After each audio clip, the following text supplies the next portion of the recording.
సర్వారాధన ప్రియులరా, మీ ఎల్లరకును కూడా నేటి దిన సర్వారాధనలోని సర్వ సంపూర్ణత కలువరినాథుడు ప్రాణప్రియుడు మెండుగా అనుగ్రహించును గాక. ఆమేన్. మనలను ప్రేమించుచు తన రక్తము వలన మన పాపముల నుండి మనలను విడిపించిన వానికి మహిమయు ప్రభావమును యుగయుగములు కలుగునుగాక. ఆమేన్. అందరికీ కూర్చుందాము. 53వ అధ్యాయము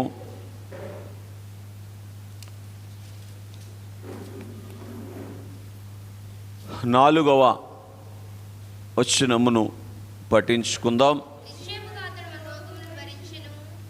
సరిగ్గా చదవండి. నిశ్చయముగా అతడు అది మన రోగములను భరించెను, మన వ్యసనములను వహించెను. చదవండి. అయినను మొత్తబడిన వానిగాను దేవుని వలన బాధింపబడిన వానిగాను మనం అతనిని ఎంచితిమి. శ్రమపరచబడిన వానిగాను మనం అతనిని ఎంచితిమి. ఈ వాక్య భాగములో నుంచి దేవుడు మనతో మాట్లాడునుగాక. స్నేహితులరా, చదవబడినటువంటి వాక్య భాగములో యేసుక్రీస్తు ప్రభువారు బహిరంగముగా 2000 సంవత్సరాల క్రితము, అంతరంగముగా నేటి వరకు జరిగిస్తూ ఉన్నటువంటి కార్యమును ఎరిగిన వారముగా ఉన్నప్పటికీ ప్రియులరా, ఏ ఆలోచనలోనికి వెళ్ళిపోయేటువంటి పరిస్థితి నాటి కాలములోని వారికి నేటి కాలములోని వారికి కూడా వచ్చింది అని యెషయా ప్రవక్తగా రాస్తూ ఉన్నారు. అని అంటే అతను దేవుని చేత మొత్తబడిన వాడుగా మనము ఎంచేటువంటి స్థితిలోనికి వచ్చాం. ఏ స్థితిలోనికి వచ్చాం? కలువరినాథుడు దేవుని చేత మొత్తబడిన వానిగా, దేవుని చేత శ్రమపరచబడిన వానిగా మనము, అంటే సర్వమానవాళి కూడా ఎంచేటువంటి స్థితిలోనికి వచ్చిన వారుగా ఉన్నారు.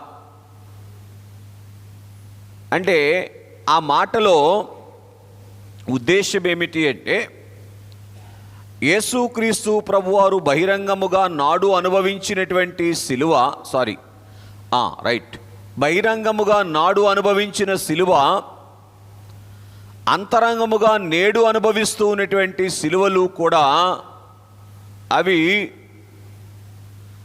ఆయనకు సంబంధించినటువంటి సిలువలని, ఆయన అనుభవించవలసినటువంటి సిలువలని భావించేటువంటి పరిస్థితిలోనికి వెళ్ళిపోయిన వారుగా ఉన్నారు. కారణమేమిటి అని అంటే, ఆయన స్థితిని పోకపోవటాన్ని బట్టి, దేన్ని బట్టి, ఆయన ఎవరై ఉన్నారు, ఎందుకు ఆ రీతిగా వధించబడుచు ఉన్నారు, దహించి వేయబడుచు ఉన్నారు అనేటువంటి సంగతిని గ్రహించలేనటువంటి బలహీనత ఏం చేస్తూ ఉంది అంటే, చూడండి, ఈరోజు మన కళ్ళ ముందు ఎవరైనా ఏదైనా ప్రమాదములోనికి వెళ్ళిపోతే వాళ్ళ ప్రమాదాన్ని చూసి మనం ఏమనుకుంటాం? అయ్యో పాపం, ఏం పాపం చేశాడో, ఇటువంటి పరిస్థితిని అనుభవిస్తూ ఉన్నాడు అని అనుకున్నట్లుగా యేసుక్రీస్తు ప్రభువారిని ఆ రీతిగా భావిస్తూ ఉన్నటువంటి పరిస్థితి మనం చూస్తూ ఉన్నటువంటి వారముగా ఉన్నాం. అందుకే ప్రార్థనలో పరిశుద్ధాత్మ తండ్రి గారు జ్ఞాపకం చేసినట్లుగా సిలువను బహిరంగ నేత్రాలతో చూసినటువంటి వారిలో కూడా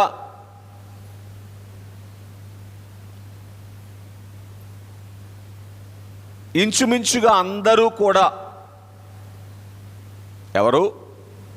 అందరూ కూడా అంతరంగ నేత్రాలతో చూసిన యోహాను గారు తప్ప అందరూ కూడా ఏ పరిస్థితిలోనికి వచ్చారు అని అంటే, ఆయనను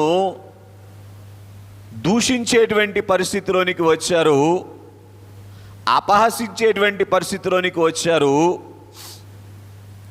సామాన్యమైనటువంటి మానవులు మాత్రమే కాదు కానీ, సైనికులు మాత్రమే కాదు కానీ, దొంగ కూడా అతనిని దూషించేటువంటి పరిస్థితిలోనికి వెళ్ళిపోయినటువంటి వారుగా ఉన్నారు. కారణమేమిటి అని మనం ఆలోచన చేస్తే, మీతో ఆరంభంలో మాట్లాడినట్లుగా ఆయన ఎవరు, ఆయన ఎటువంటి వారు, దేనిని బట్టి ఆ భయంకరమైనటువంటి సిలువను ఆయన భరిస్తూ ఉన్నటువంటి వారుగా ఉన్నారు అనేటువంటి సంగతిని గ్రహించలేనటువంటి వైనం. కనుక ఈరోజు నా సందేశం ఏమిటి అంటే, సిలువలోని సిలువలు ఏంటి చెప్పండి? ఎందుకని? ఎన్ని సిలువలు ఆయన భరిస్తూ సహిస్తూ ఉన్న కారణాన్ని బట్టి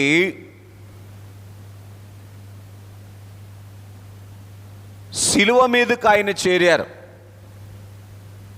ఏంటండి? ఎన్ని సిలువలు ఆయన భరించి సహించిన కారణాన్ని బట్టి సిలువ మీదకు చేరగలిగారు. ఇది మనం గ్రహిస్తే ప్లరా ఆయన యొక్క ఔన్నత్యాన్ని మనము గుర్తించి నేటి కాలములోనైనా ఆయనను సిలువ వేసేటువంటి వారి యొక్క గుంపులో నుంచి, సిలువలో ఉన్నటువంటి సిలువ ద్వారా ఆయన మనకు అనుగ్రహించదలంచినటువంటి భాగ్యమును సంపూర్ణం చేసుకునేటువంటి వారముగా ఉండగలుగుతాం. కనుక మొట్టమొదటిగా దైవజనులు చెప్పినటువంటి మాట, యేసుక్రీస్తు ప్రభువారి యొక్క సిలువ దైవత్వమును బట్టి కలిగినటువంటి 29వ వచనాన్ని ఒకసారి జ్ఞాపకం చేసుకుందాం. రైట్, చదవండి. ఇదిగో లోక పాపములు మోసుకొని పోవు దేవుని గొర్రెపిల్ల. బాగా వినండి. యేసుక్రీస్తు ప్రభువారి యొక్క సిలువకు కారణమేమిటి అంటే, ఆయన దైవత్వము. ఎందుకు దైవత్వం అంటున్నానంటే, ఆయన ఎవరి గొర్రెపిల్ల? దేవుని గొర్రెపిల్ల. బాగా గ్రహించండి. యేసుక్రీస్తు ప్రభువారు మానవుడుగా ఈ లోకానికి వచ్చినప్పటికీ కూడా ఆయన దైవత్వమును కలిగినటువంటి వాడుగానే ఉన్నారు. కనుకనే ఆయనను సిలువ వేయటానికి నాటికాలపు యూదులకైనా రోమా ప్రభుత్వపు వారికైనా అవకాశము ఏర్పరచబడింది అని మనము గుర్తించాలి. ఏంటి ఆయనలో ఉన్నటువంటి దైవత్వము? అంటే ఆయన దేవుడు గనుక, దేవుడైతే ఏం చెయ్యాలి? ఇక్కడ ఇంకో మాట చెప్తాను. దేవుడు చేయవలసినటువంటి పనేమిటి అంటే, మానవుడు ఏ స్థితిలో ఉన్నప్పటికీ కూడా మానవుని రక్షించుటయే దేవుడు చేయవలసినటువంటి పని. అందుకే యెషయా గ్రంథము 54వ అధ్యాయము 5వ వచనములో వ్రాయబడిన మాట, నిన్ను సృష్టించినటువంటి వాడు నీకు భర్త అయి ఉన్నాడు. కనుక బాగా వినండి, దేవుని యొక్క తత్వం ఏమిటి అంటే భరించేటువంటి తత్వము కలిగినటువంటి వారుగా ఉన్నారు. కనుక ఆయన దేవత్వము ఆయనకు సిలువ అని దైవజనులు చెప్పినటువంటి మాటలో ఉన్నటువంటి ఉద్దేశం ఏమిటి అంటే, దేవుని యొక్క తత్వమే భరించుట. ఏం చెప్పండి? దేవుని తత్వం భరించుట. కనుక ఏ స్థితిలో ఉన్నటువంటి వారినైనా సరే భరించి వారి కొరకు సిద్ధపరిచినటువంటి భాగ్యం అందించుట కొరకు వారి మీద ఉన్నటువంటి న్యాయమైనటువంటి శిక్షను తన మీద వేసుకొని ఆ శిక్ష నుండి మానవాళి అంతటినీ కూడా తప్పించుటకు తాను చేయవలసినటువంటి కార్యము చేయటమే దైవత్వములో ఉన్నటువంటి అనంతమైనటువంటి ప్రేమ, అమూల్యమైనటువంటి ఉద్దేశం. ఏంటో చెప్పండి? అనంతమైన ప్రేమ, అమూల్యమైనటువంటి ఉద్దేశం. కనుక ఆయన దైవత్వము కలిగిన వారుగా ఉన్నారు గనుక ఏం చేయలేదు అని అంటే, నాలో పాపమున్నదని మీరు ఎవడు స్థాపించగలడు అని మాట్లాడినటువంటి ఆయనే అన్ని పాపములకు కూడా శిక్ష భరించటానికి ముందుకు వచ్చినటువంటి వారుగా ఉన్నారు. ఇదే ఆయనలో ఉన్నటువంటి దైవత్వం. ఇంకొక మాట చెప్తాను, దేవునిలో ఉన్నటువంటి ఉండవలసినటువంటి స్థితి ఏమిటి అంటే పాపము లేనటువంటి స్థితి. అదే దైవత్వం. కనుక ఒకవేళ అపరాధములో ఉండి తాను సిలువ వేయబడితే ఆ సిలువ వల్ల ఎవరికీ కూడా ఉపయోగము లేదు. అందుకే పరిశుద్ధ గ్రంథము ఏమని సాక్ష్యం ఇస్తూ ఉన్నది అంటే, ఎడ్ల యొక్కయు గొర్రెల యొక్కయు రక్తము పూర్తి చేయండి, పాపముల నుంచి క్షమించేటువంటి స్థితి కలిగినటువంటిది కాదు అని తెలియచేస్తూ ఉంది. శపించబడినటువంటి భూమి మీద ఉన్నటువంటి మానవుడైనా, శపించబడినటువంటి భూమి మీద జీవిస్తున్నటువంటి జీవరాశులైనా ఎంత పరిశుద్ధత లేనివారు అని అంటే, పరిపూర్ణమైనటువంటి పరిశుద్ధత లేనివారు గనుక ఎవరు కూడా అనుభవించలేనటువంటి సిలువ ఆయన మీద మోపటానికి కారణమైంది. కనుక ఆయన దైవత్వమే ఆయన సిలువకు కారణమైంది. అందుకే ఆయన అంటారు, ప్రయాసపడి భారం మోయిచున్న సమస్త జనులారా నా యొద్దకు రండి. ఏంటిది చెప్పండి? దైవత్వము. అర్థమవుతుందండి? దేవుని యొక్క లక్షణం ఏంటంటే సర్వమానవాళిని పిలుచుకొని వారి భారములు భరించి వారికి నెమ్మదిని కలుగు చేయుట దేవుని యొక్క లక్షణం. కనుక స్నేహితులారా, గమనించటానికి ప్రయత్నం చేయండి. పరిశుద్ధాత్మ తండ్రి మనకు సహాయం చేయునుగాక. అందుకే కొలస్సీలకు రాసినటువంటి పత్రిక 2వ అధ్యాయము 9వ వచనములో పౌలు భక్తుడు అంటారు, దేవత్వము యొక్క సర్వపరిపూర్ణత శరీరమును బట్టి క్రీస్తులో నివసించుచున్నది అని తెలియచేసినటువంటి వారుగా ఉన్నారు. కనుక పాత నిబంధన గ్రంథములో కూడా వ్రాయబడినటువంటి మాట, నీ భారము యెహోవా మీద మోపుము అని తెలియచేసినటువంటి వారుగా ఉన్నారు. కనుక దేవుడంటే అందరి భారమును మోసేటువంటి తత్వము కలిగినటువంటి వారు. కాబట్టి దైవత్వము ఆయన సిలువకు కారణమైంది అని మనం చూస్తూ ఉన్నటువంటి వారముగా ఉన్నాం. ఆయన చేత కలుగ చేయబడినటువంటి ఆది మానవుడైనటువంటి ఆదాములో నుంచి వచ్చినటువంటి అన్ని దేశముల్లో అన్ని కాలముల్లో ఉన్నటువంటి అందరి మానవులైనటువంటి వారిని కూడా వారి భారము తన మీద వేసుకొని ఆ భారము నుంచి విడిపించి, భారం అంటే అర్థమేంటి? దేవునికి దూరమైపోయినటువంటి పాపము ద్వారా కలిగినటువంటి ఆ శిక్షను తన మీద వేసుకొని విడిపించేటువంటి మనసు దేవునిది గనుక ఈ దైవత్వము ఆయనకు సిలువ వేయబడటానికి కారణమైంది అని మనం చూస్తూ ఉన్నటువంటి వారముగా ఉన్నాం. అంతేగాని యెషయా గ్రంథము 53వ అధ్యాయము 4వ వచనములో వ్రాయబడినటువంటి రీతిగా పిల్లరా, దేవుని చేత మొత్తబడిన వానిగాను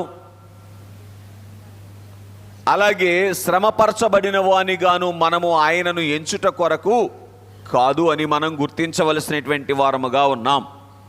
కనుక యేసుక్రీస్తు ప్రభువారి యొక్క దైవత్వమే, మళ్ళీ జ్ఞాపకం చేస్తాను, ఏంటి దైవత్వం అంటే? చెప్పండి అమ్మా. అయ్యో, అందరి మానవులను రక్షించుటయే దైవత్వం. రక్షించుటకు అవసరమైనటువంటి పరిశుద్ధత కలిగి ఉండుటమే దైవత్వం. అంటే రక్షించటానికి అవసరమైనటువంటి యోగ్యత అయినటువంటి పరిశుద్ధతను కలిగి ఉండటమే దైవత్వం. కనుక ఈ దైవత్వము ఆయన సిలువకు కారణమైంది. ఒకవేళ ఆయన దేవుడై ఉండకపోతే ఆయనకు సిలువ వేయవలసినటువంటి అవసరము లేదు. అందుకే ఆయన యొక్క దైవత్వమును బట్టి ఆయనకు సిలువ అని దైవజనులు తెలియచేశారు. జకర్యా గ్రంథము 2వ అధ్యాయము 5వ వచనములో గత రాత్రి మనం ధ్యానం చేసినట్లుగా సర్వమానవాళి చుట్టూ అగ్ని ప్రాకారముగా ఆయన ఉండుట కొరకు ఇష్టపడినటువంటి వారుగా ఉన్నారు గనుక అందరి మానవుల యొక్క శిక్ష ఆ ప్రాకారమైనటువంటి ఆయన మీద వేయబడటానికి కారణమైంది అని మనం చూస్తూ ఉన్నాం. రెండవదిగా యేసుక్రీస్తు ప్రభువారి యొక్క మానవావతారము ఆయన సిలువకు మరి ఒక కారణం. ఏం చెప్పండి? దేవుడు దేవుడుగానే ఉంటే ఆయనను సిలువ వేయటం సాధ్యపడుతుందా? సాధ్యపడదు కదా. ఇంకొక మాట, మానవుడుగా వచ్చినటువంటి ఆయన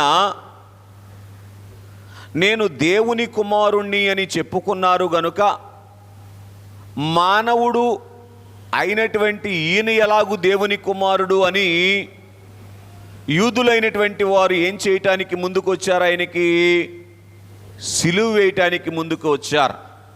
అర్థమవుతుందండి? కనుక నువ్వు కూడా మా వంటి మానవుడివే. యోసేపు కుమారుడు కాదా? మరియ కుమారుడు కాదా?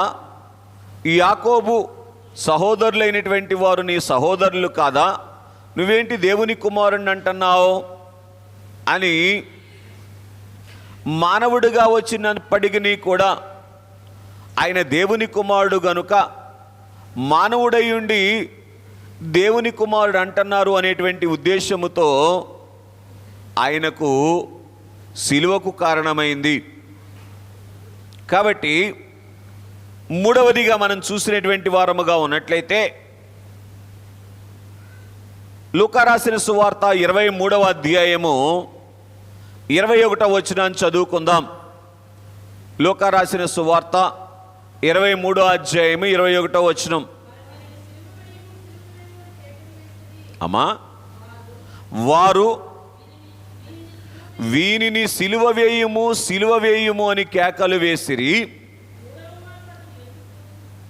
మూడవ మారు అతడు ఎందుకు, ఇతడు ఏ దుష్కార్యము చేయలేదు కదా, ఇతని యందు మరణమునకు తగినటువంటి నేరము నాకు అగపడలేదు గనుక ఇతనిని శిక్షించి విడుదల చేతునని వారితో చెప్పెను. అయితే ఏంటంట, వారు ఒక్కపట్టుగా పెద్ద కేకలు వేశారంట. వీనిని సిలువ వేయమని అడగగా, చూసారా ఏం గెలిచినాయి అంట, వారి కేకలే గెలిచినాయి. ఎందుకు సిలువ వేయమని కేకలు వేశారు వాళ్ళు? ఆయనలో ఏ దోషమన్నా కనబడిందా? చెప్తా ఉన్నారు న్యాయాధిపతే, ఈయనలో నాకు ఏ దోషము కనబడలేదని చెప్తున్నారు కదా, మరి ఎందుకు సిలువ వేయాల్సి వచ్చింది అంటే, పిల్లరా, కఠినత్వమును బట్టి ఎదురైనటువంటి సిలువ. మూడో సిలువ ఏంటి కఠినత్వము అంటే, తన ఇష్టాన్ని తాను జరిగించుకోవాలి అని మానవుడు పరిగెత్తేటువంటి పరుగు యొక్క కఠినత్వమే యేసు ప్రభువారి యొక్క సిలువకు కారణమైంది. వాళ్ళు సిలువ వెయ్యాలి అని అనుకున్నారు కాబట్టి వాళ్ళ ఇష్టం జరగాలి, అంతేనా? ఇంకేమైనా కారణం ఉందా? అదే కఠినత్వం, నా ఇష్టము జరిగి తీరాలి అని. ప్రియరా, గ్రహించండి, నాటి కాలములోనైనా నేటి కాలములోనైనా దేవుని యొద్దకు వచ్చిన వారైనా దేవుణ్ణి ఎరగని వారైనా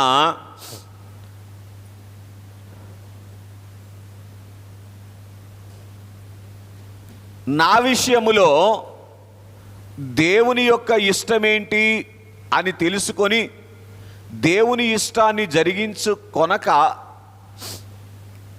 దేవుని ఇష్టాన్ని జరిగించక నా ఇష్టమే జరగాలి అనేటువంటి స్థితిలో పరుగెత్తేటువంటి పరుగే ఏమైందో తెలుసా? ఆ రోజైనా ఈ రోజైనా యేసుక్రీస్తు ప్రభువారి యొక్క సిలువకు కారణమైంది. ఒప్పుకొనగలరా ఈ సత్యాన్ని? నిజం స్నేహితులారా, ఈరోజు దేవుని మందిరములోనికి వచ్చిన వారమైనా సరే, దేవుని ఇష్టము నా జీవితములో జరగాలి అనేటువంటి ఉద్దేశముతో ప్రయాణం చేస్తూ ఉన్నామా? నా ఇష్టము జరగాలి అనేటువంటి ఉద్దేశంతో ప్రయాణం చేస్తూ ఉన్నామా? ఇదే ఏంటో తెలుసా పిల్లరా, మానవునిలో అపవాది ప్రవేశపెట్టినటువంటి కఠినత్వం. దైవజనులు పాడుతూ ఏమన్నారు? కఠినాత్ములు కర్రా సిలువానిపై మోపా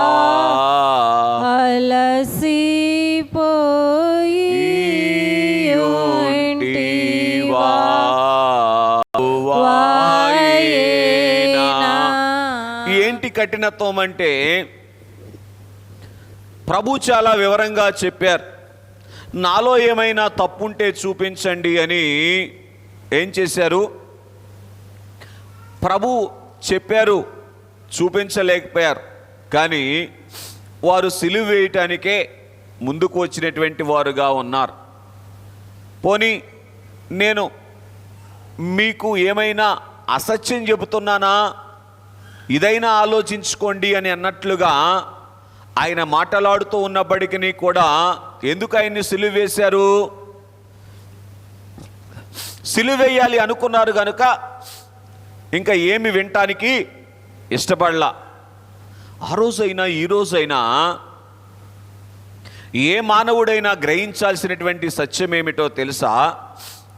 సత్యమేమిటి అనేటువంటి పరిశోధనలోనికి వెళ్ళాలి. దేంట్లోకి వెళ్ళాలి?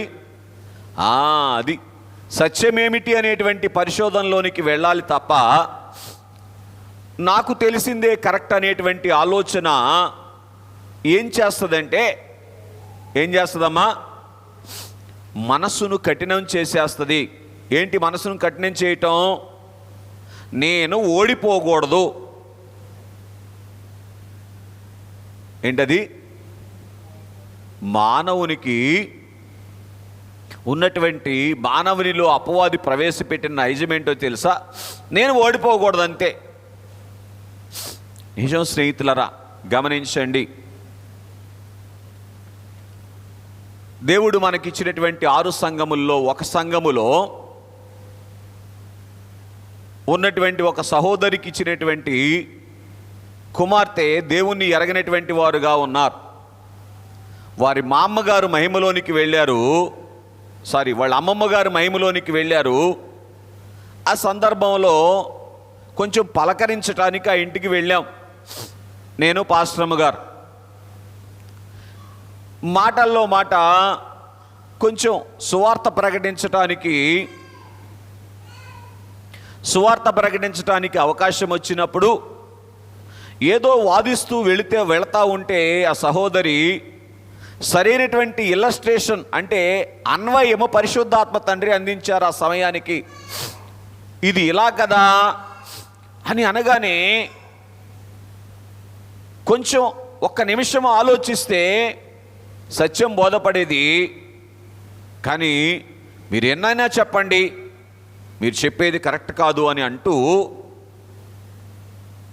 సరైనటువంటి ఉదాహరణ తీసుకొని వచ్చి ఇస్తూ ఉంటే కళ్ళమని నీళ్ళు తిరిగి కళ్ళమని నీళ్ళు గారిపోతున్నాయి ఆవిడికి. ఏంటి? నాకు అప్పుడు అర్థమైంది, ఓహో ఓడిపోతున్నాను అనేటువంటి భావన ఈ సహోదరికి వచ్చింది కాబట్టి ఇక ఈ పరిస్థితిలో నుంచి బయటికి వెళ్ళటానికి ప్రయత్నం చేస్తూ ఉంది.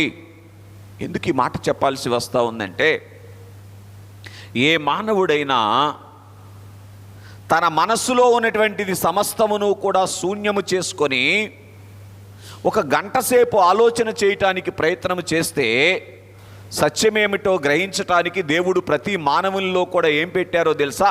మనస్సాక్షి అనేటువంటి మరను పెట్టారు.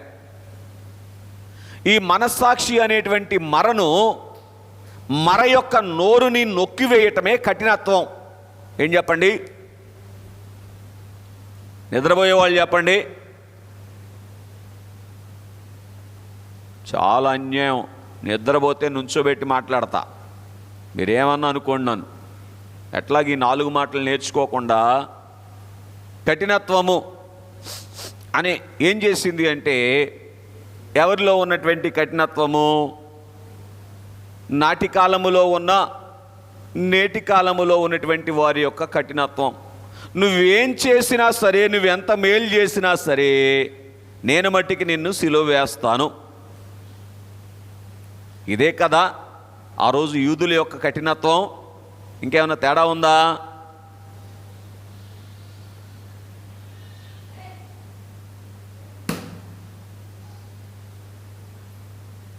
కొద్దిసారి నువ్వు ఎన్ని మంచి పనులైనా చేయి, మంచి పనులు చేయటానికి నిన్ను ఏర్పాటు చేసుకున్నావు అంతే తప్ప అంత మాత్రాన నిన్ను నేను వెంబడించడం అంటే పూర్తి చేయండి నాకు కుదరదు అంతే. నేను నిర్ణయం చేసుకున్నా ఎవరినో వెంబడించాలని. కాబట్టి నేను తిరగనే పూర్తి చేయండి. ఇది ఈరోజు నాలో ఉన్న మీలో ఉన్న కఠినత్వం కాదంటారా? ఎన్ని వింటా ఉన్నాం, ఎంతవరకు తిరుగుతూ ఉన్నాం ఆలోచన చేయండి ఒకసారి. కనుక ఒక నిర్ణయం చేసుకున్నప్పుడు ఆ నిర్ణయాన్ని దాటకపోవటమే కఠినత్వం అన్నమాట. దాంట్లో ఉన్నటువంటి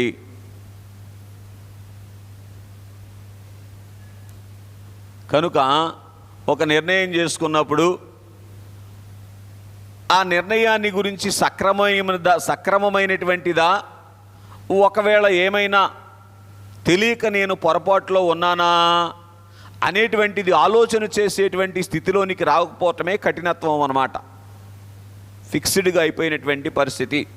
నాటి కాలములో అలాగున కఠినాత్ములైనటువంటి వారు ఆయన శిలువకు కారణమైనటువంటి వారుగా ఉన్నారు. నాలుగవదిగా ఫిలిప్పీలకు రాసిన పత్రిక 2వ అధ్యాయము 6వ వచనాన్ని చదువుకుందాం. ఫిలిప్పీలకు రాసిన పత్రిక 2వ అధ్యాయము 6వ వచనం. రైట్. ఆయన దేవుని స్వరూపము కలిగిన వాడయుండి దేవునితో సమానముగా ఉండుట విడిచిపెట్టకూడని భాగ్యమని ఎంచుకొనలేదు గాని. ఆగండి.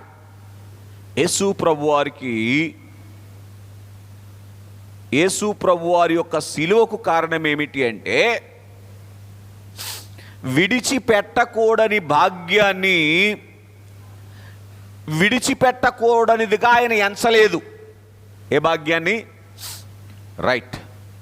ఏంటి విడిచిపెట్టకూడని భాగ్యము?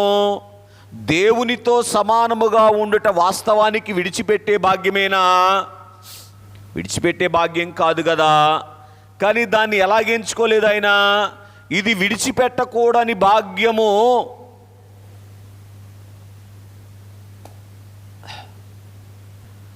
ఇది విడిచిపెట్టకూడని భాగ్యము అని ఆయన ఎంచుకోలేదు. ఏమండి, విడిచిపెట్టకూడని భాగ్యాన్ని ఎందుకు విడిచిపెట్టకూడని భాగ్యం అని ఎంచుకోలేదో తెలుసా? మనమందరం ఏం చేశామంటే విడిచిపెట్టకూడనటువంటి భాగ్యాన్ని విడిచిపెట్టేశాం. మనమందరం ఏం చేశాం? ఏమండి, భార్య విడిచిపెట్టకూడనటువంటి భాగ్యాన్ని విడిచిపెట్టింది. భర్త కూడా ఏం చేయాలి కదా? విడిచిపెట్టాలా వద్దా? అయ్యో, ఎందుకని? భర్త అంటే వారు భరించేటువంటి వారు. భార్యను రక్షించుకోవటానికి ఆ విడిచిపెట్టకూడనటువంటి భాగ్యాన్ని కూడా విడిచిపెట్టి ఏదో ఒక రీతిన ఆ భార్య చేయి పట్టుకొని ఆ విడిచిపెట్టకూడని భాగ్యంలోనికి మళ్ళీ తీసుకొని వెళ్ళాలంటే, నేను ఇక్కడ ఉంటా, నువ్వు అక్కడ ఉండు అంటే కుదురుద్దా? అందుకేనంట వీళ్ళు విడిచిపెట్టేశారంట. చప్పట్లు కొట్టండి సార్, మా వాళ్ళకి తలకాయ ఇప్పుతున్నారు. చప్పట్లు కొట్టండి అమ్మా, నిజంగా మంచివాళ్ళు అందరూ. చప్పట్లు. కనుక స్నేహితులారా గమనించండి. కాబట్టి నేను చెప్పేది ఈ భార్యలు ఈ భర్తల గురించి కాదు సుమా. వీళ్ళైతే విడిచిపెట్టకూడనటువంటి భాగ్యాన్ని విడిచిపెట్టుట ఆయనకు సిలువ. ఎంత గొప్ప భాగ్యం చెప్పండి. లక్షల సంవత్సరాలుగా, ఇంకా చెప్పాలంటే కోట్ల సంవత్సరాలుగా ఎక్కడ కూర్చున్నారు? తండ్రి కుడి పార్శ్వమును ఆనుకొని కూర్చున్నారు. తండ్రి ప్రేమలో మునిగి తేలుతూ ఉన్నాడు. ఆయనను విడిచిపెట్టవలసినటువంటి పరిస్థితి వచ్చినప్పటికీ కూడా ఇది విడిచిపెట్టకూడని భాగ్యము అని ఎంచుకోలేదు. అందుకే ఏమైపోయిందో తెలుసా? ఆయన సిలువకు కారణమైంది అని మనం చూస్తూ ఉన్నాం. ఇంతకుముందు నేను మీతో చెప్పినట్లుగా ఆ భాగ్యములోనికి మనల్ని తీసుకొని వెళ్ళాలి అంటే మన దగ్గరకు విడిచిపెట్టబడినటువంటి స్థితిలో ఉన్నటువంటి మన దగ్గరకు వచ్చి ఈ విడిచిపెట్టబడినటువంటి స్థితిని తన మీద వేసుకొని, ఈ విడిచిపెట్టబడినటువంటి స్థితికి కారణాన్ని తన మీద వేసుకొని శిక్షణ అనుభవిస్తే కానీ ఏం జరగదు? మనలను పూజ్యనన విడిచిపెట్టకూడని భాగ్యంలోనికి తీసుకొని వెళ్ళలేరు. అందుకు యేసు ప్రభు వారికి సిలువ. అర్థమవుతుందండి? దేనికి యేసు ప్రభు వారికి సిలువ చెప్పండి? దేనికి యేసు ప్రభు వారికి సిలువ? ఆ విడిచిపెట్టకూడనటువంటి భాగ్యములోనికి మనలను తీసుకొని వెళ్ళటానికే యేసుక్రీస్తు ప్రభు వారికి సిలువ. ఎవరిని తీసుకొని వెళ్ళటానికి? కుడిచే ఎక్కడ పెట్టి వచ్చారు? చెప్పలేరా నన్ను తీసుకొని వెళ్ళటానికని? చూసారా ఎంతగా యేసు ప్రభు వారి యొక్క సిలువను మనం ధ్యానిస్తూ ఉన్నాం. మరి ఒకటిగా మనం ఎందుకంటున్నానంటే బాగా వినండి, సాక్షాత్తు అక్కడ ఎవరున్నారు? పండితులు ఉన్నారు, అక్కడ ఎవరున్నారు? గొప్ప ఉద్యోగస్తులు ఉన్నారు, బాగా చదువుకున్న వారు ఉన్నారు, జ్ఞానులైనటువంటి వాళ్ళు ఉన్నారు. వీరెవరైనా గ్రహించగలిగారా? అందరూ అపహసించేటువంటి దూషించేటువంటి స్థితిలోనికే ఎందుకు వెళ్ళిపోయారు అని అంటే కొంచెం ఆలోచన చేయకపోవటం. ఎందుకు ఈయనకు ఈ సిలువ అనేటువంటిది ఆలోచన చేయకపోవటం. ఆ రోజు వారికైనా ఈరోజు మనకైనా ఆయన ఎందుకు సిలువను అనుభవిస్తూ ఉన్నారో అనేటువంటి సంగతి గ్రహింపులోనికి రాకపోతే ఉపయోగం లేనటువంటి పరిస్థితి. అది కూడా ఆయనకు సిలువే. హెబ్రీయులకు రాసిన పత్రిక 6వ అధ్యాయము 4వ వచనములో పౌలు గారి మాటలు మాట్లాడతారు, చదవవసరం లేదు. కాబట్టి విడిచిపెట్టకూడనటువంటి భాగ్యమును విడిచిపెట్టుటను బట్టి, విడిచిపెట్టుట ఆయనకు సిలువ. రెండవది, దీంట్లో 2 మాటలు ఉన్నాయి. విడిచిపెట్టడాన్ని బట్టి సిలువ, విడిచిపెట్టడం సిలువ. విడిచిపెట్టడం తేలిగా మరంట ఓ కలెక్టర్ గారికి, మీరు చాలా బాగా పనిచేస్తున్నారండి, మీరు ఒక మంచి మెసేజ్ ఇవ్వాలి, మీరు ఒక మంచి మెసేజ్ ఇవ్వటానికి ఒక 2 గంటలు ఒక నాటిక వేయాలి.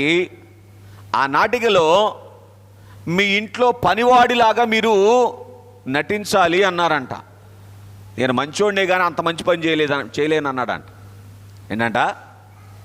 మంచోడినే కానీ, చూసారా, 2 గంటలు ఏ పాత్రలో? పనివాడి పాత్రలో నిలబడటానికే అంత మంచి ఆయనకే కష్టమైపోతే ఆలోచన చేయండి. మంచివారికే మంచివారైనటువంటి దేవుడు నటించటానికి కాదుగా వచ్చింది, జీవించటానికి వచ్చారు, మన స్థానంలో జీవించటానికి వచ్చారు. ఏమండి, ఆలోచన చేయండి. ఆ స్థితిని విడిచిపెట్టడం ఎంత సిలువ. ఎటువంటి మాటలు మాట్లాడారు వచ్చినప్పుడు యూదులైనటువంటి వారు, అవునా? కనుక ఎవరై ఉండి ఆయన దేవుడై ఉండి వాటన్నిటినీ కూడా ఏమండి భరించటం అనేటువంటిది పిల్లరా అంతరంగములో ఎంత సిలువ. బాగా వినండి, బహిరంగంలో సిలువ ఎంతసేపు ఉంటుందండి? ఉదయం 9 గంటల నుంచి మధ్యాహ్నం 3 దాకా ఉంటుంది, అవునా? కానీ బహిరంగ సిలువలో ఏం కనబడతాయి? ముళ్ళ కిరీటం కనబడుతుంది, 2 చేతుల్లో మేకులు కనబడతాయి, ఏమండి ప్రక్కలో బల్లెపోటు కనబడుద్ది, ఇంకా 2 కాళ్ళ మధ్య మేకు కనబడుతుంది, 39 కొడా దెబ్బల చేత చీల్చివేయబడినటువంటి శరీరం కనబడుతుంది. ఏమండి, ఇవి మాత్రమే కనబడతాయి. కానీ అంతరంగ సిలువలోనికి వెళితే ఆయన అంతరంగం ఎంతగా సిలువ వేయబడిందో మనం గుర్తించాలి. ఇలాగని ఆయన వేదనతో సిలువ అనుభవించలేదు సుమా, ఆయనకు సిలువ అనుభవించటం సంతోషం. అంత దుఃఖకరమైందైనా అంత సంతోషం. ఎందుకని?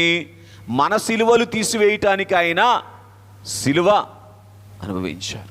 మన సిలువలు తీసివేయటం అంటే మన శ్రమలు లేకుండా చేయటం కాదు, కానీ మన సిలువ మనలను సింహాసనం యొద్దకు తీసుకొని వెళ్ళటానికి ఆయన సిలువ యజ్ఞం చేస్తున్నారు కాబట్టి ఆయనకి సంతోషం. అర్థమవుతుందండి? కాబట్టి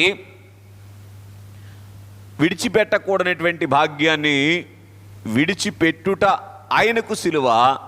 రెండవది, విడిచిపెట్టటాన్ని బట్టి ఆయనకు సిలువ. 5వదిగా అదే 7వ వచనం చదువుకుందాం. ఫిలిప్పీయులకు రాసిన పత్రిక 2వ అధ్యాయం 7వ వచనం. రైట్. ఏ పోలిక అంట? మనుషుని పోలిక. ఎటువంటిది మనిషి పోలిక? చెప్పండి, ఎటువంటిది మనిషి పోలిక? అయ్యో, నీతిమంతుడు ఒక్కడును కూడా లేడు. రోమాపత్రిక 6:23. నీతిమంతుడు ఒక్కడును కూడా లేనటువంటి మనిషి పోలికలోనికి యేసుక్రీస్తు ప్రభువారు రావాల్సి వచ్చింది. ఇది ఆయనకి ఎంత సిలువ ఆలోచన చేయండి, అవునా? సరే, మరి ఒకటిగా దాసుని స్వరూపమును ధరించుట. ఎంత గొప్ప సిలువ! ఎవరయ్యుండి? సర్వ సృష్టికి యజమాని అయ్యుండి సర్వమానవాళికి దాసుడైపోయాడు. చూసారా ఎంత గొప్ప సిలువ యేసుక్రీస్తు ప్రభువారికి. ఎందుకు సిలువ? దాసుడయ్యాడు గనుక సిలువ. యజమానిగా ఉంటే సిలువ వేయబడేటువంటి పరిస్థితి వస్తుందా? కనుక యేసుక్రీస్తు ప్రభువారికి సిలువ. అలాగే రిక్తుడుగా వచ్చారు. ఎవరయ్యుండి? ఐశ్వర్యవంతుడయ్యుండి. చదవండి కొరింథీయులకు రాసినటువంటి 2వ పత్రిక 8వ అధ్యాయము 9వ వచనం, 6వ మాట. కొరింథీయులకు రాసిన 2వ పత్రిక 8వ అధ్యాయము 9వ వచనం. మీరు మన ప్రభు అయిన యేసుక్రీస్తు కృప ఎరుగుదురు కదా. ఏంటంటే ఆయన కృప. ఇక్కడ ఇంకొక మాట కూడా చెప్పాలి. ఆయన కృపే ఆయన సిలువకు కారణమైంది. ఏంటంట? ఆయన కృపేనా మన యోగ్యత? మన యోగ్యత కాదు సుమా. It is all because of his grace. ఆయనకు అంత కృప కలిగిన వారు గనుకనే ఆయన ఏం చేశారంట? చదవండి. ధనవంతుడయ్యుండియు మీరు తన దారిద్ర్యము వలన ధనవంతులు కావాలనని అమ్మా మీ నిమిత్తము దరిద్రుడాయను. ఇప్పుడు చెప్పండి, దేనికంట ఆయన దరిద్రుడైంది? ఆయన ఎవరై ఉండి? ధనవంతుడై ఉండి. ఎంత ధనవంతుడైనా? ఏమండి చెప్పండి, పర్వాలేదు. ఎంత ధనవంతుడు? మనం ఊహించిన దానికంటే గొప్ప ధనవంతుడు. అవునా కాదా? ఈ సృష్టి అంతటినీ పోషించేటువంటి వారెవరు? మరి ఎంత ధనవంతుడు అనాలి? ఈ సృష్టి అంతటినీ కాపాడేవారెవరు? ఎంత బలవంతుడు అనాలి? అవునా? కనుక అంత ధనవంతుడయ్యుండి ఏమండి ఏం చేస్తా ఉన్నారంట? దరిద్రుడు అవటం ఆయనకేంటి చెప్పండి? సిలువ. అందుకే మన పెద్దలు ఒక మాట చెప్పేవాళ్ళు, పూలు అమ్మిన చోట కట్టెలు అమ్మలేమంటారు. ఏంటంట? పూలు అమ్మిన చోట కట్టెలు అమ్మటం తేలిక, ఎంత కష్టమో కదా. కనుక మరి అపర శ్రీమంతుడైనటువంటి దేవుడు, ఫిలిప్పీ పత్రికలోనే ఈ మాట ఉంటుంది ఇంకో సందర్భంలో 4వ అధ్యాయంలో అనుకుంటా. కనుక శ్రీమంతుడైనటువంటి దేవుడు ఏమైపోయాడు చెప్పండి? దరిద్రుడిగా ఈ లోకానికి వచ్చారు. దైవజనులు పాడుతూ ఏమన్నారు? మాకు మహిమ సౌదములు ఇయ్యను నీవు మహిలో బుట్టితివా లాలి అన్నారు. ఏ సౌదములు ఇవ్వటానికి? మహిమ. సౌదం అంటే నివాసం. మహిమ నివాసాన్ని ఇవ్వటానికి ఏం చేశారంట? ఆయన మట్టి నివాసి అయ్యాడు. చూసారా ఎంత గొప్ప దారిద్ర్యతలోనికి ఆయన వచ్చారు. యేసుక్రీస్తు ప్రభువారికి ఎంత సిలువ. ఈ సిలువకు కారణం ఏంటంట? మనలను ధనవంతులనుగా చేయుట కొరకు. ఏం చేయుట కొరకు? ఎందుకే మనం ధనవంతులు అవటం అంటే అర్థం ఏంటి? మీరందరూ నాకు వెళ్ళి చూస్తున్నారు. వచ్చి 20 ఏళ్ళు అయిందండి, 10 ఏళ్ళు అయిందండి, 2 ఏళ్ళు అయిందండి, 30 ఏళ్ళు అయిందండి, ఏంటి ఏం కనబట్టలేదేంటండి అని. అయ్యామా ధనవంతులు? చెప్పండి సార్.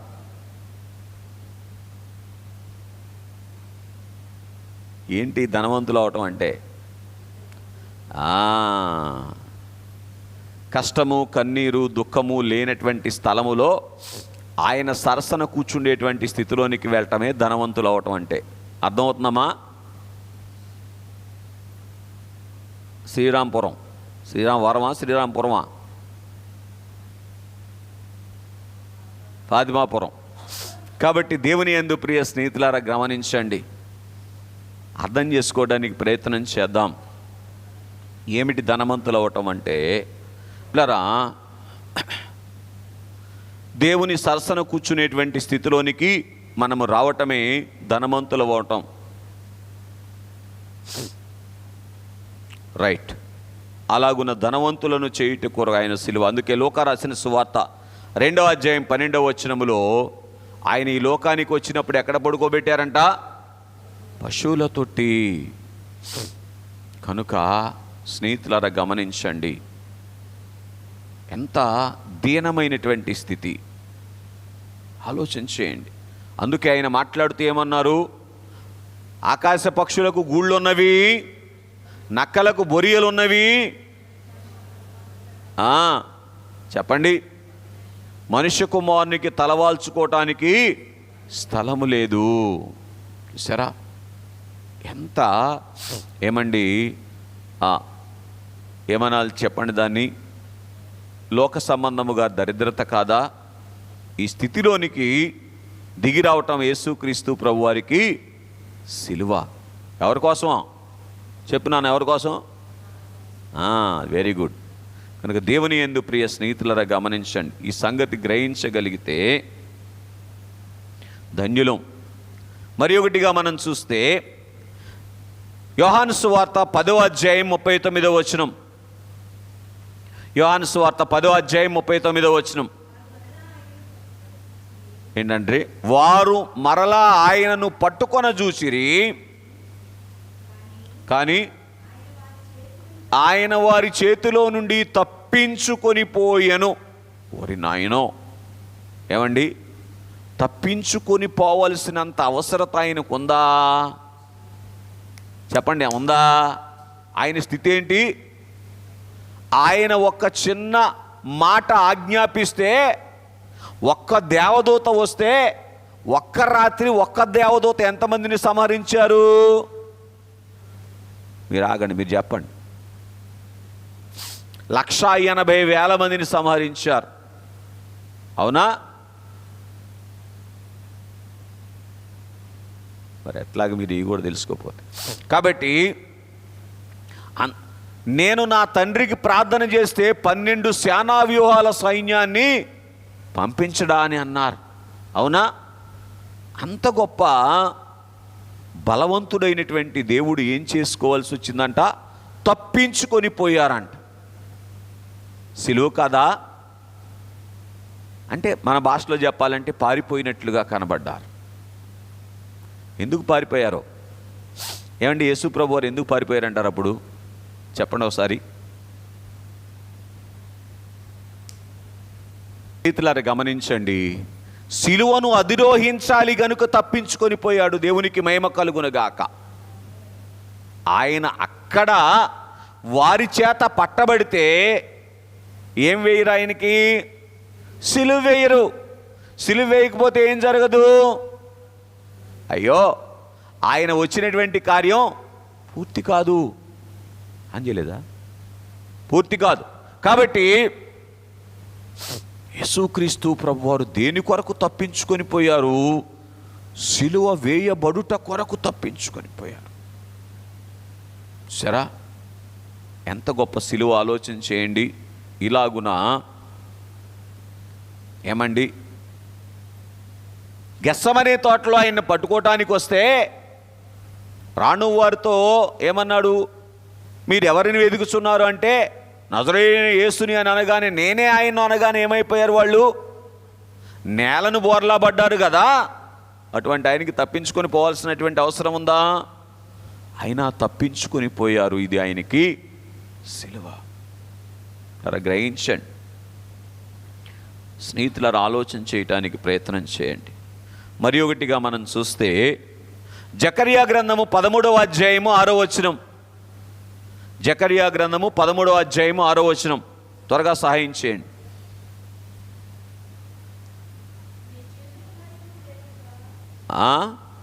అమ్మా, నీ చేతుల గాయములు ఏమని ఆయనను అడుగగా, పేజీ నెంబర్ చెప్పండి అమ్మా, పేజీ నెంబర్ చెప్పండి.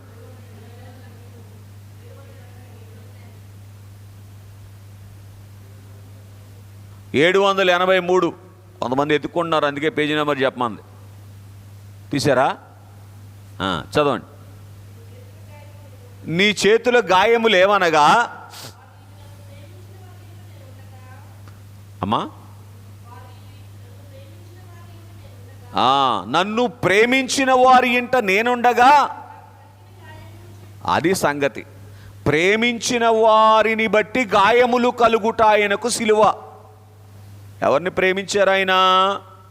దేవుడు లోకమంతటినీ ప్రేమించారు. అంతకన్నా ఎక్కువగా యూదులను ప్రేమించారు. అవునా? దేన్ని బట్టి? అబ్రహాము గారు దేవుని యొద్దకు వచ్చి ఏం చేశారు? దేవునితో నిబంధన చేసుకున్నారు కాబట్టి యూదులను ప్రేమించారు. కాబట్టి ఎవరిలో నుంచి ఆయన ఈ లోకానికి వచ్చారు? యూదుల్లో నుంచి ఆయన ఈ లోకానికి వచ్చారు.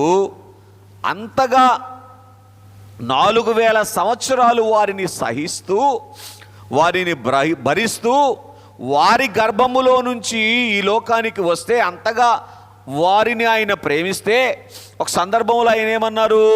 నశించినటువంటి ఇశ్రాయేలీలను వెదికి రక్షించడానికి నేను వచ్చాను అని అన్నారు. అవునా? అంతగా ఎవరినైతే ప్రేమిస్తున్నారో వాళ్ళు గాయం చేస్తున్నారు. ఇది ఆయనకి సిలువ. సిలువ ఆయనకి పెద్ద సిలువేం కాదు. ఏ సిలువ? శరీరానికి వేసిన సిలువ పెద్ద సిలువేం కాదు. అర్థమవుతుందండి? ఆయన అంతరంగానికి వేసినటువంటి సిలువలు ఎంత భయంకరమైనటువంటి సిలువలు. ఏమండి, మనం కన్నా అమ్మాయో మనం కన్నా అబ్బాయో తెలిసో తెలియక తొందరపడి ఒక మాట తూలేరనుకోండి, పోన్లే తెలియక అనేసిందిలే, తెలియక అనేసేళ్ళే అనుకుంటామా? 30 ఏళ్ళు వచ్చిన వాళ్ళైనా చూసావా ఎన్ని కట్టాలు పడి ఇక్కడికి తీసుకొని వచ్చాము. ఎంత బాధ కలుగుతుంది. అవునా? మరి సాక్షాత్తు సిలువ వేస్తూ ఉంటేనో ఎంత బాధ కలుగుతుంది ఆలోచన చేయండి. కానీ ఆయనేమన్నారు? తండ్రి, వీరేమి చేయిస్తున్నారో వీరు ఎరుగరు గనక వీరిని క్షమించండి. ఈ మాట అనటానికి ఎంత సిలువో. అవునా? ప్రేమతో అన్నారు అయినా, కానీ అంతరంగంగా మనం ఆలోచన చేస్తే ఆయన్ను ప్రేమించినటువంటి వారు ఆయన్ను ఆ రీతిగా గాయపరుస్తూ ఉంటే ఎంతగా సిలువను అనుభవించారో గ్రహించండి. మరి ఒకటిగా, ఇప్పుడు ఆయన్ని ప్రేమించిన ఆయన ఎవరిని ఇప్పుడు ఆయన ప్రేమించిన వారెవరు? అప్పుడు ఆయన ప్రేమించినటువంటి వారు యూదులు. ఇప్పుడు ఆయన ప్రేమించిన వారు ఎవరని అడుగుతున్నా. Very good. బంగారు తల్లిని దేవుడు దీవించునుగాక. అర్థమవుతుందా?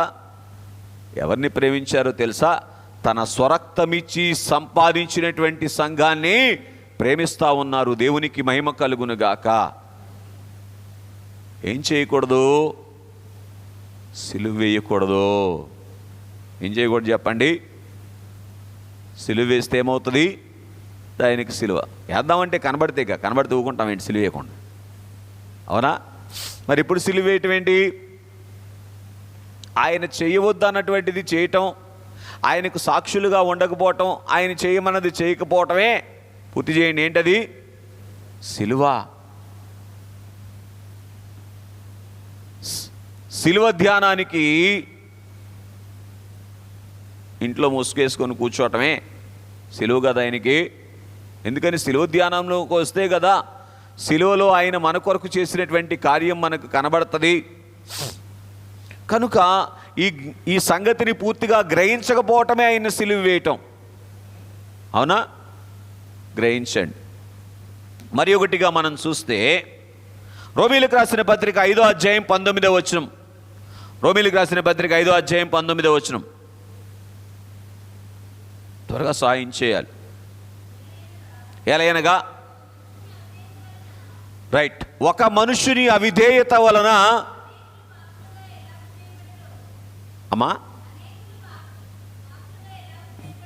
అనేకులు పాపులుగా ఎలాగు చేయబడిరో, అలాగుననే ఒకని విధేయత వలన అనేకులు నీతిమంతులుగా చేయబడుదురు. ఇదేంటి? యేసు ప్రభు వారి యొక్క విధేయత, ఆయన సిలువకు కారణం.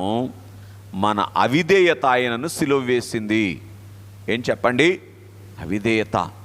ఆ రోజు ఆదాము యొక్క అవిధేయత, ఆ రోజు నుంచి ఈ రోజు వరకు ఆదాము యొక్క సంతతిలో ఉన్నటువంటి అవిధేయత యేసుక్రీస్తు ప్రభువారికి సిలువైంది. ఏం కాదు, ఆయనను మొత్తబడిన వానిగా దేవుడు చూడలేదు సుమా, గుర్తుపెట్టుకోండి. మనం ఎక్కడి నుంచి మాట్లాడుతూ ఉన్నాం? యెషయా గ్రంథము 53:4 కనుక ఆయన దేవుని చేత మొత్తబడ్డాడు కాబట్టి, మొత్తబడే స్థితిలో ఉన్నాడు కాబట్టి ఆయనకు సిలువ అనేటువంటి స్థితిలో నాటి కాలపు వారు నేటి కాలపు వారు అనేకులకు చూస్తూ ఉన్నారు. కానీ కారణం ఏంటి చెప్పండి? అవిధేయత. ఎవరి అవిధేయత? మన అవిధేయత. ఆ రోజు ఆదాము యొక్క అవిధేయత, ఈరోజు అందరి అవిధేయత. శిక్ష భరించడానికి ఏం చేయాల్సి వచ్చింది ఆయన? ఈ మాట చెప్పండి అమ్మా, సంతోషిస్తాను. ఆయన విధేయుడు కావాల్సి వచ్చింది. దేనికి కూడా విధేయుడు కావాల్సి వచ్చింది? సిలువ వేయబడటానికి కూడా విధేయుడు కావాల్సి వచ్చింది. దేనికండి? అతనిని నలుగగొట్టుటకు యెహోవాకు ఇష్టమైతే కూడా ఆ సందర్భంలో కూడా విధేయత చూపించారు.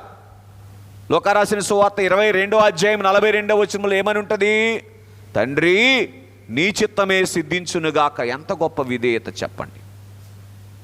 ఎందుకు ఆ విధేయత? ఎవరు చూపించాల్సిన విధేయత?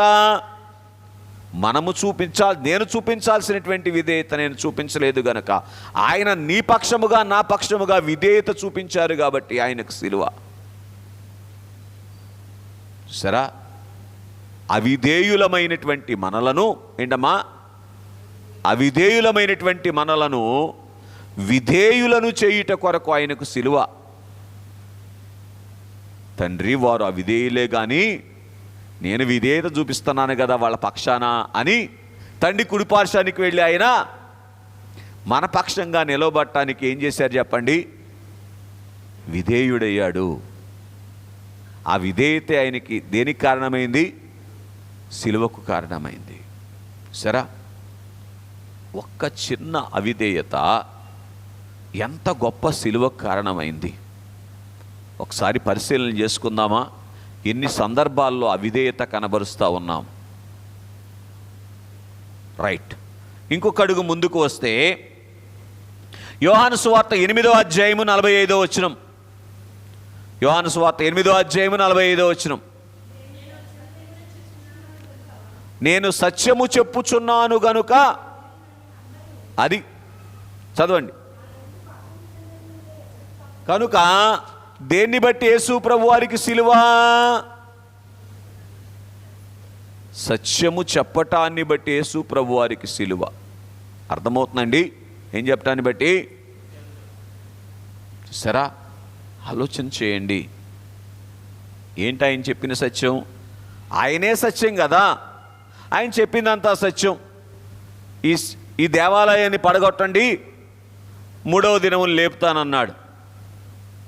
సత్యమా కాదా? వాళ్ళేమన్నారు? ఇన్ని సంవత్సరాలు కట్టినటువంటి దేవాలయాన్ని ఒక్క రోజులో లేపుతావా? ఏంటది? సత్యాన్ని అర్థం చేసుకోలేకపోయారు.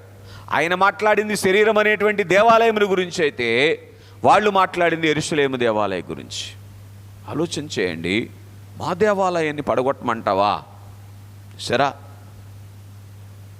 సత్యమును గ్రహించలేకపోవటం యేసు ప్రభు వారికి సిలువ. ఆ రోజు వారైనా ఈరోజు సత్యము గ్రహించని వారైనా యేసు ప్రభు వారికి సిలువకు కారణం అని మనం చూస్తూ ఉన్నటువంటి వారముగా ఉన్నాం. కనుక సత్యము చెప్పటాన్ని బట్టి సిలువ. మరి ఒకటిగా మనం చూస్తే, అంటే యేసు ప్రభు వారు వాళ్ళు చెప్పినట్టే, ఏమండి, యేసు ప్రభు వారు వాళ్ళు చెప్పినట్టే అసత్యం ప్రకటించే వారి యొక్క గుంపులో ఉంటే యూదులు కానీ రోమీయులు కానీ యేసు ప్రభు వారిని సిలువ వేసేవాళ్ళేనా? సరా, సత్యము చెప్పటాన్ని బట్టి సిలువ. మరి ఒకటిగా మనం చూస్తే యెషయా గ్రంథము 53:10. సరే, ఇక నేను చదివేస్తున్నాను. ఏంటంటే, తండ్రికి ఇష్టడుగా ఉండటాన్ని బట్టి సిలువ. మరి ఒకటిగా మనం చూస్తే, అంటే ఆయన తండ్రికి ఇష్టడుగా ఉన్నాడు గనుక తండ్రి ఏం చేశారు? ఆయనకి ఇష్టమైనటువంటి పని ఆయనకు అప్పగించేశారు, సిలువ మోసేటువంటి పని. రైట్. అలాగే యోహాను సువార్త 5వ అధ్యాయం 16వ వచనం, మంచి కార్యములు చేయటాన్ని బట్టి ఆయనకు సిలువ. అలాగే మత్తయి సువార్త 11వ అధ్యాయము 18, 19 వచనాలు చదివితే బాప్తిస్మమిచ్చు యోహాను గారిని ఏమన్నారు?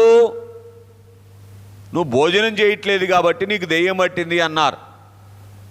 కాబట్టి యేసు ప్రభు వారు ఈ లోకానికి వచ్చినప్పుడు ఏం చేశారు? పాపులతో కలిసి, సుంకరులతో కలిసి భోజనం చేశారు. కనుక యేసు ప్రభు వారిని ఏమన్నారు? చదవండి 11, 19. తిన్నా తప్పే, తినకపోయినా తప్పే. తినకపోతేనేమో దెయ్యం పట్టింది అంటుండే, తింటేనేమో తిండిపోతాడు అంటుండే. చూసారా? అన్నారా? అంటలేదండి.